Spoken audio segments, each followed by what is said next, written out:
Hey guys, it's coreross and Welcome to 6 News. So yesterday we had a brand new patch for the test server and it had some really interesting balancing changes in it that I wasn't sure at the time if this was actually a bug or if this is what they were going with. So I asked Epi and he said yes, and he updated the patch notes to reflect the changes, and it's very interesting. So Pulse can actually get off his heartbeat sensor quicker, Twitch's recoil has been changed, and Kaid has lost his barbed wire and gained a C4, and Frost's mats have actually had their HP reduced. So I jumped in and I had a little test of all these changes to see how this was. So of course with Kaid, it's an interesting change because a big thing about that gadget for me when I'm playing him is that I do like to electrify barbed wire, maybe take out some drones, with that. So ditching the barbed wire feels like a big nerf for me. Now I've seen other people say that this actually is a buff and it's an improvement because nitro cells are going to be very good in certain situations for Kaid. So maybe you'll see this as a buff or a nerf.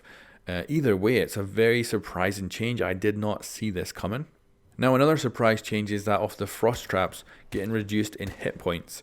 So I went in and I tested this with Frost's SMG and it took 3 shots to take them out on the live server, whereas it only took 2 shots in the test server. So of course this is a great change if you're vaulting in through a window and you want to shoot a frost trap before it grabs you, you're going to be able to take it out just that little bit quicker. Now I did check to see if a powerful attacker weapon could actually take out a frost trap in 1 hit, and it doesn't seem so. It looks like their health is high enough that it does require 2 shots even from a powerful attacker weapon, but it is certainly an interesting change to Frost that you Frost mains out there might not like. You can let me know what you think in the comments below.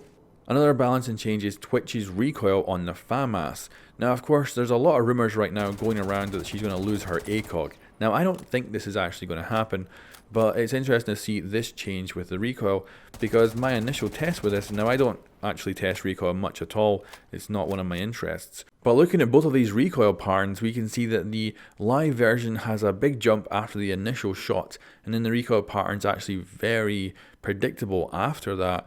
Whereas on the test server, it looks like the initial shot impact has been reduced dramatically, but the recoil after that is a little bit more all over the place and less predictable. So it looks like a buff for short bursts, but a nerf for long continuous fire. So overall, I'd probably say that's quite a good change for Twitch's FAMAS. And then the pulse change is very small, but maybe significant in certain situations when you're using it, because he's able to pull out his weapon now just that tiny bit quicker than he is able to do on the live servers, making it so that he can get to, from scanning to shooting just a little bit quicker. So it could be a nice little buff for him, but the tininess of this is probably not going to be significant to you if you're actually playing him.